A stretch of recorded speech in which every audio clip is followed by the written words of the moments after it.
Esdras y Nehemías, entre el cautiverio y la restauración, es nuestro estudio número 12. Vamos a buscar en Esdras capítulo 1, versículos 1 al 4, donde la palabra del Señor nos dice: en el primer año de Ciro, rey de Persia, para que se cumpliese la palabra de Jehová por boca de Jeremías, despertó Jehová el espíritu de Ciro, rey de Persia, el cual hizo pregonar de palabra y también por escrito por todo su reino, diciendo: así ha dicho Ciro, rey de Persia: Jehová, el Dios de los cielos, me ha dado todos los reinos de la tierra, y me ha mandado que le edifique casa en Jerusalén, que está en Judá. Quien haya entre vosotros de su pueblo, sea Dios con él, y suba a Jerusalén, que está en Judá, y edifique la casa a Jehová, Dios de Israel. Él es el Dios, la cual está en Jerusalén. Y a todo el que haya quedado en cualquier lugar donde more, ayúdenle los hombres de su lugar con plata, oro, bienes y ganados, además de ofrendas voluntarias para la casa de Dios, la cual está en Jerusalén. Que el Señor bendiga su santa y bendita palabra. Ya hemos visto cómo la nación de Israel perdió su soberanía al ser llevada cautiva en su totalidad. Hemos visto que esta condición del pueblo de Dios fue el resultado de su desobediencia al obrar en contra de los principios establecidos por Jehová, quien es el verdadero rey de Israel. También pudimos percatarnos que este cautiverio fue dirigido por Dios como una forma de castigo disciplinario para el pueblo al que Él le tiene misericordia. O sea que ese cautiverio estaba planeado por Dios y que tenía un límite. Dios no ha abandonado a su pueblo del todo, sino que lo está preparando para algo mucho más grande y glorioso. Entiéndase, la inminente e imprescindible aparición del Mesías, que nacería del seno de esta nación. Y esto es algo que tenemos que tener pendiente siempre que estudiemos cualquier libro en el Antiguo Testamento. Así que Dios ya tenía prevista la restauración de la vida nacional de Israel. No podemos decir que Dios les devolverá su total soberanía, pues nos parece que Dios tiene aún previsto para la nación experiencias disciplinarias que se tomarán más tiempo de lo que humanamente pensamos. Pero la verdad de que Dios no ha abandonado a su pueblo al someterlo al cautiverio es tan evidente que la Biblia nos habla con suma claridad acerca de este tema para no dejarnos duda alguna. Porque Dios no deja nada al azar, sino que todo obedece a un plan. Cuando estudiemos los libros de los profetas, tanto los profetas mayores como los profetas menores, nos daremos cuenta de muchos detalles en este sentido, porque vamos a tener que repasar estas historias de los reyes que ya hemos visto. Así que esta será también una manera de afianzar los conocimientos respecto de lo que ya anteriormente hemos estudiado. Como se habrán dado cuenta, hemos ido extrayendo, y lo seguiremos haciendo, pasajes bíblicos paralelos que respaldan el estudio de un libro de la Biblia en particular, o que complementan su explicación. Por ejemplo, con respecto a los propósitos de Dios para con el pueblo de Israel y su restauración del cautiverio, ya el profeta Isaías había profetizado el nombre del rey que sería el responsable de dar la orden para el regreso de los judíos a su tierra. Estamos hablando del rey persa Ciro, que es mencionado por el profeta Isaías unos 200 años antes de que ocurrieran estos hechos que están narrados en los libros de Esdras y Nehemías, libros en los que nos ocuparemos en este momento. Podemos leer esta profecía en Isaías 44, 28 y 45, versículos 1 al 7 y versículo 13 de Isaías. Y su cumplimiento lo encontramos por primera vez en el segundo libro de Crónicas 36, versículos 22 y 23, y luego este último pasaje del segundo libro de Crónicas se repite en los primeros versículos de Esdras. Lo cual puede significar que tanto los libros de Crónicas como el libro de Esdras, por lo menos, son de la autoría de una misma persona. Hablamos de este periodo de Esdras y Nehemías como un periodo entre la cautividad y la restauración, como es el título de nuestra plática, por el hecho de que los preparativos para la restauración se iniciaron durante el tiempo del cautiverio. Los libros de Esdras y Nehemías tratan de la reconstrucción del templo de Jerusalén y de los muros de la ciudad. Tratan de la restauración de la vida religiosa de la nación y tratan de la restauración de la vida social y política, o sea, una reconstrucción en 3 dimensiones: física, espiritual y sociopolítica. En estas 3 dimensiones veremos la restauración de la nación de Israel. Primeramente veamos la restauración del templo y en cierto modo también de la ciudad de Jerusalén, aunque lo vamos a tratar en el punto número 3 con más detalle. Esta restauración física nace de una preocupación profunda en el corazón de los cautivos. Cautivos que son conscientes de los propósitos de Dios para con su nación. Los protagonistas de esta obra de restauración no ignoraban las profecías, sino que actuaron en consecuencia de las mismas. Ellos sabían que Dios tenía mejores planes para con la nación de Israel y para ellos también como parte de su pueblo en este mundo. Así que, producto de un decreto del rey persa Ciro, un remanente del pueblo cautivo regresa a Israel para reconstruir el templo que estaba arruinado y para restaurar la ciudad que estaba destruida. El primer grupo de colonos que fueron asentados en territorio israelita después del cautiverio fueron dirigidos por Zorobabel, quien fungía como líder político, y Jesúa o Josué, como sumo sacerdote, era el líder religioso. Estos designaron los trabajos de reconstrucción del templo y lo primero que hicieron fue construir el altar.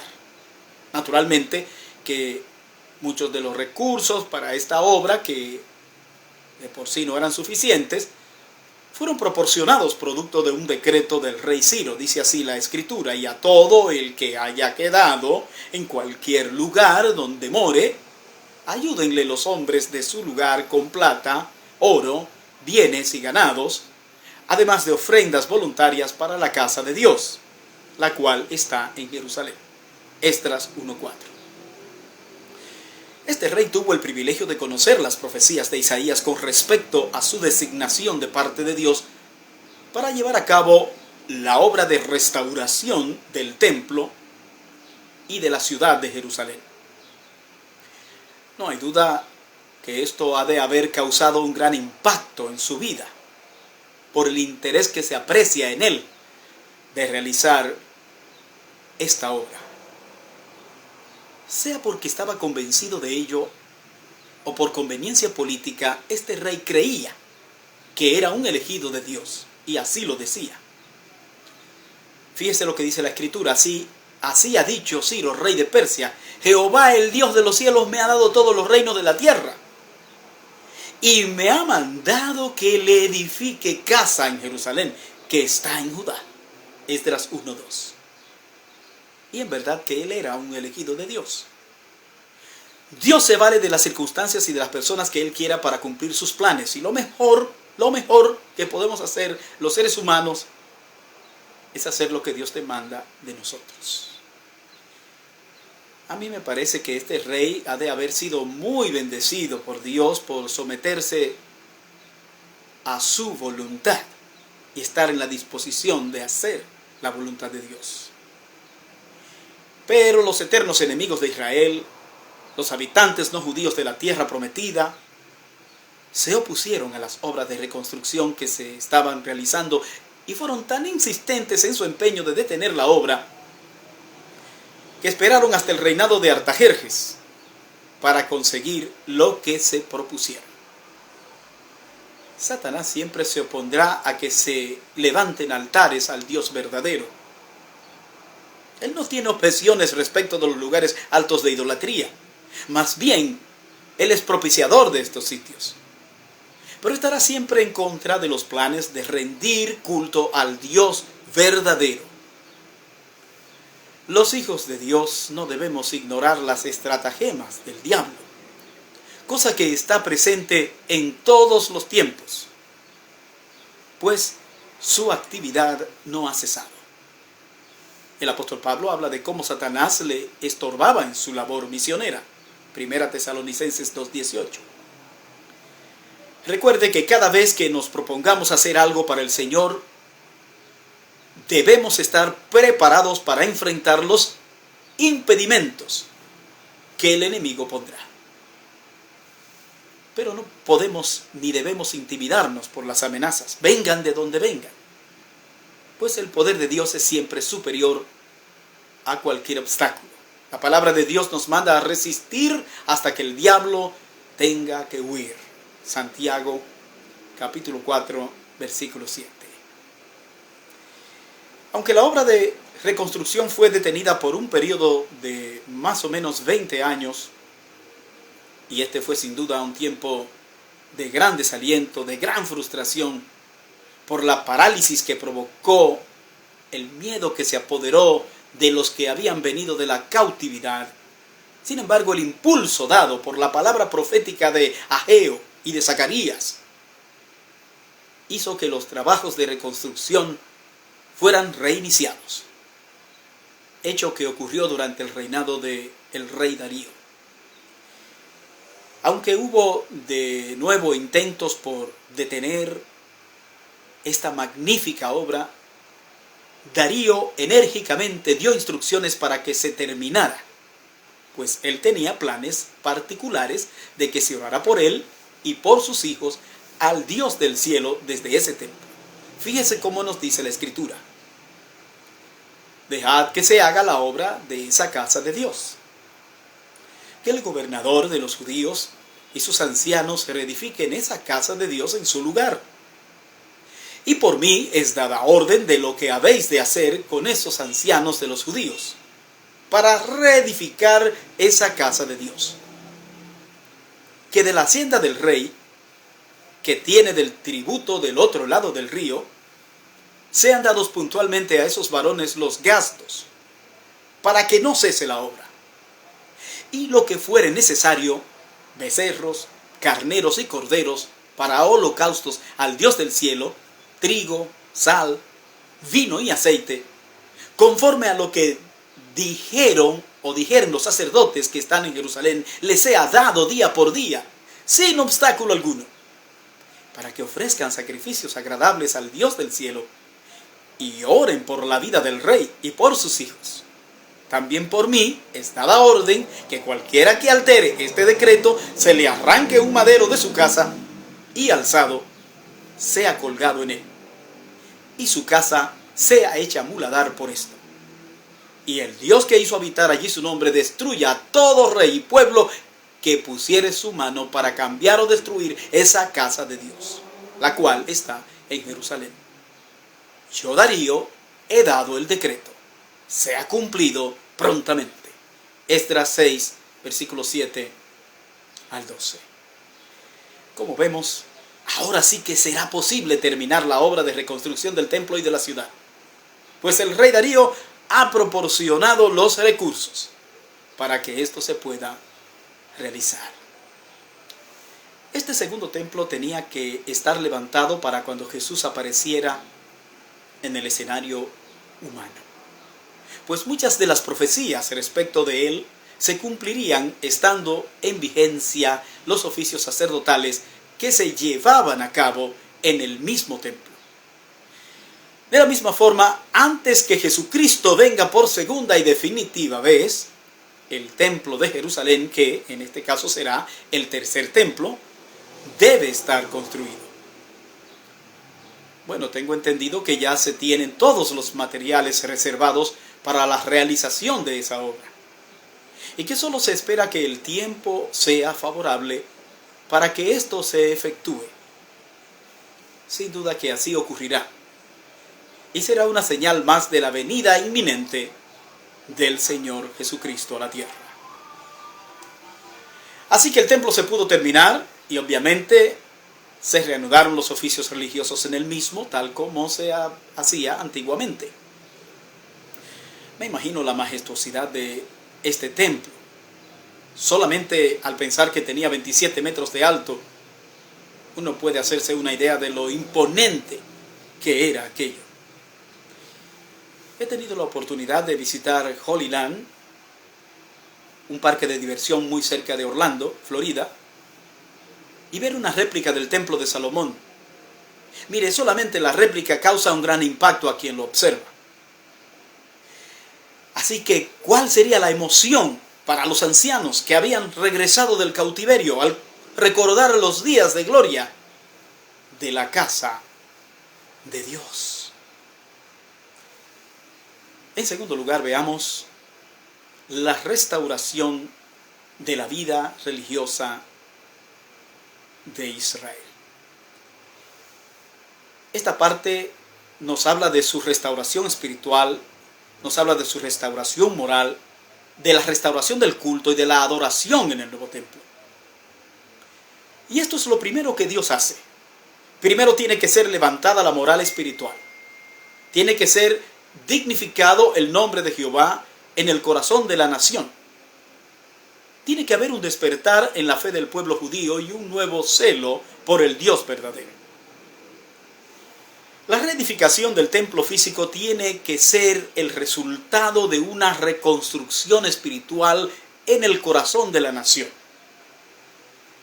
Una mirada al interior de sus conciencias respecto de su relación con el único Dios verdadero. En la adoración de los sacerdotes, el día que se empezó la reconstrucción del templo, hubo una manifestación de alabanzas a Dios que se puede definir como un acto singular. Nos dice así la Escritura: muchos de los sacerdotes, de los levitas y de los jefes de casas paternas, ancianos que habían visto la casa primera, viendo echar los cimientos de esta casa, lloraban en alta voz, mientras muchos otros daban grandes gritos de alegría. Y no podía distinguir el pueblo el clamor de los gritos de alegría de la voz del lloro, porque clamaba el pueblo con gran júbilo, y se oía el ruido hasta de lejos. Esdras 3, versículos 12 y 13. Había una motivación especial para esta forma de culto, donde se mezclaron los sentimientos de añoranzas y melancolía de los más viejos que no paraban de llorar. Se mezcló todo esto con el júbilo y la risa de los más jóvenes que estaban llenos de esperanza. Señores, esto no fue un acto manipulado, sino una manifestación producida por la espontaneidad de los presentes. Este no era un acto común, este no era un acto cotidiano, era un momento de gloria que no se repite, que es único en la vida de cualquier iglesia, de cualquier congregación. Lamentablemente, muchos de los cultos a Dios que vemos hoy no dejan ningún espacio a la manifestación verdadera del Espíritu Santo, porque los encargados de dirigirlos y de guiar al pueblo de Dios en la adoración han establecido un patrón de conducta, si se quiere, cultural, en uno y en otro extremo. Están los que no permiten ciertas manifestaciones espontáneas como las que vemos en el pueblo de Israel en la ocasión que nos ocupa. Y existen también los que piensan que todos los cultos tienen que estar cargados de emociones fuertes, cargados de gritos, de risas y de llanto. Mire, tanto los unos como los otros causan mucho daño al pueblo de Dios. yo creo que debemos hacer un balance entre estas dos maneras de adorar a Dios. Y que es prudente, justo y bíblico permitir que el alma se exprese con sinceridad y espontaneidad dentro de un espíritu de conocimiento y de orden. Un principio que no debemos olvidar a la hora de adorar a Dios nos lo proporciona Habacuc 2:20. Mas Jehová está en su santo templo, calle delante de él toda la tierra. Una vez que el templo estuvo ya terminado, después de reanudarse los trabajos durante el reinado de Darío, se efectuó una dedicación especial del nuevo templo y el culto fue restablecido, y de esta manera la vida religiosa del pueblo de Israel toma de nuevo forma. Es tiempo para pedir perdón. Es tiempo para reconciliarse con el Señor. Es tiempo para emprender una nueva relación con Él. Dios siempre estará dispuesto a perdonar al que se arrepiente. Por eso dice, al que a mí viene, no le echo fuera. Juan 6:36. Finalmente, veamos la restauración de la vida social y política de Israel. Esto nos habla de la devolución de su territorio. Nos habla de la devolución de su vida social. Estamos hablando de sus costumbres, de su cultura. No así de la devolución de su gobierno. Porque los judíos ahora regresan a vivir como una nación en su propio suelo, aunque bajo la regencia del imperio reinante en el mundo, según sea el momento histórico. Entiéndase, en un momento los persas, en otro momento los griegos y en otro momento los romanos. Los libros de Esdras y Nehemías nos hablan de un tiempo de reformas, principalmente reformas espirituales. Porque el propósito de Dios al tratarles o al traerles de nuevo a su tierra, aún bajo el dominio extranjero, es hacerle volver a Él y enseñarles nuevamente que la seguridad, que la estabilidad de ellos como pueblo debía estar centrada en su fe en Dios por encima de todo. Porque la nación de Israel está destinada a ser una nación diferente. El estar esta nación colocada en el punto geográfico del globo en que se encuentra en el Medio Oriente tiene un gran significado para los designios divinos relacionados con el planeta Tierra. Aunque la Biblia es un libro religioso, la geopolítica, así como cualquier otra ciencia auxiliar de la antropología, no está lejos de su consideración. Esta era una nación, la nación de Israel, era una nación santa en medio de un mundo pagano. Y esto era algo que los israelitas todavía no habían asimilado. Creo que todavía en el día de hoy no lo han asimilado, y por eso han sufrido un cautiverio y aún sufrirán muchas más calamidades, como vemos a través de la historia, hasta aprender a vivir al amparo del Todopoderoso, al amparo de Dios. Con relación al libro de Nehemías, lo más importante del autor es mostrarnos cómo, en definitiva, el triunfo de la soberanía divina está garantizado a pesar de todos los inconvenientes. Nehemías tuvo el encargo de reconstruir los muros de la ciudad. Había recibido del rey Artajerjes permiso para ir como gobernador a realizar esta encomiable tarea.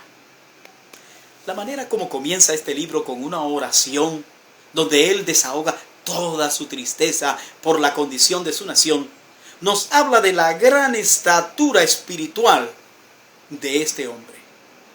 La Escritura nos dice: y me dijeron, el remanente, los que quedaron de la cautividad allí en la provincia, están en gran mal y afrenta, y el muro de Jerusalén derribado, y sus puertas quemadas a fuego. Cuando oí estas palabras me senté y lloré, e hice duelo por algunos días, y ayuné y oré delante del Dios de los cielos, y dije: te ruego, oh Jehová, Dios de los cielos, fuerte, grande y temible, que guarda el pacto y la misericordia a los que le aman y guardan sus mandamientos. Esté ahora atento tu oído y abiertos tus ojos para oír la oración de tu siervo, ¿qué hago ahora delante de ti día y noche por los hijos de Israel, tus siervos? Y confieso los pecados de los hijos de Israel que hemos cometido contra ti. Sí, yo y la casa de mi padre hemos pecado. Nehemías capítulo 1, versículos 3 al 6. Y la oración de Nehemías termina pidiendo la intervención divina para que prospere su intervención delante del rey. Dice así: te ruego, oh Jehová, esté ahora atento tu oído a la oración de tu siervo y a la oración de tus siervos, quienes desean reverenciar tu nombre. Concede ahora buen éxito a tu siervo y dale gracia delante de aquel varón, porque yo servía de copero al rey, dice Nehemías 1:11.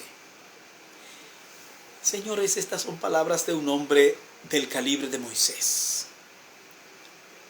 Un hombre verdaderamente comprometido con el bienestar de su nación y decidido a buscar el rostro de Dios. Dispuesto a humillarse y confesar sus pecados y los de su pueblo. El mundo precisa de muchos hombres y mujeres como Nehemías hoy.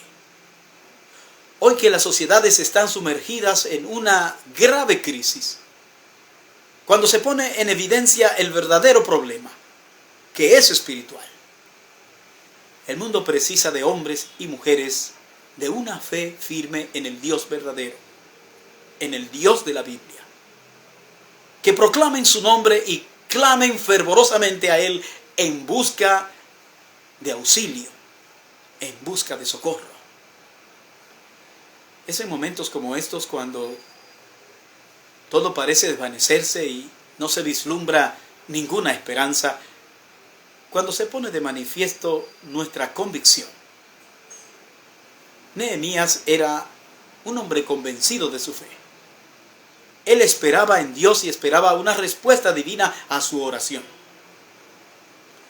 Pero él no hizo ninguna declaración como se acostumbra modernamente en muchos círculos cristianos a declarar cosas, con la premisa de que lo que uno dice tiene mucho poder, haciendo depender la fe de nuestras propias palabras, de nuestras propias declaraciones. Nehemías no se atrevió a tanto.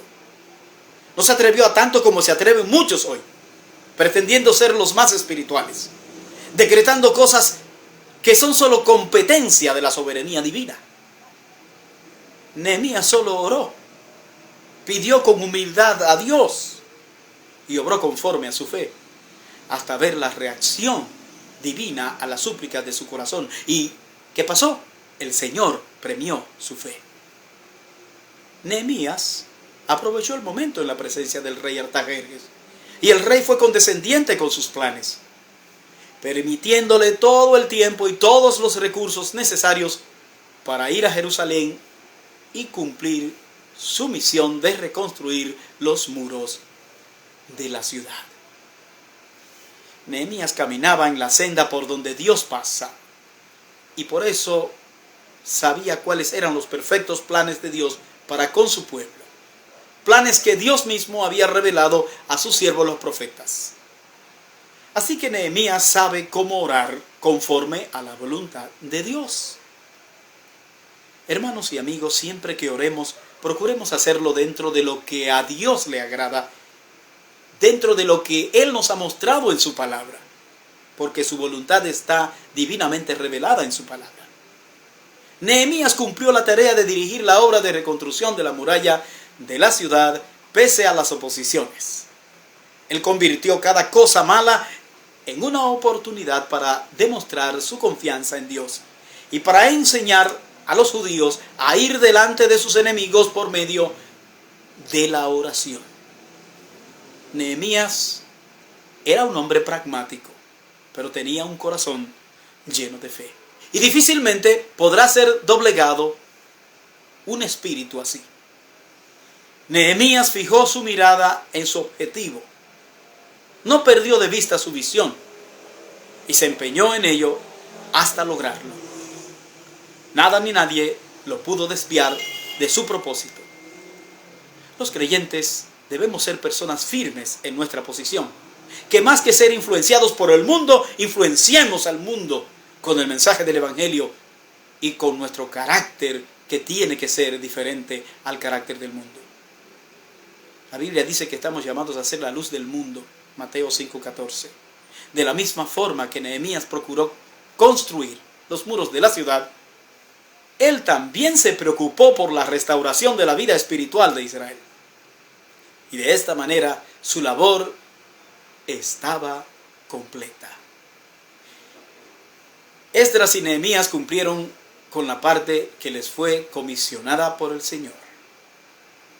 Hagamos nosotros la nuestra. Estimado amigo, responda al llamado de Jesucristo, pues Él tiene una tarea para asignarle a usted también. Pero primero usted tiene que entregarle su vida a Él. Que Dios le bendiga.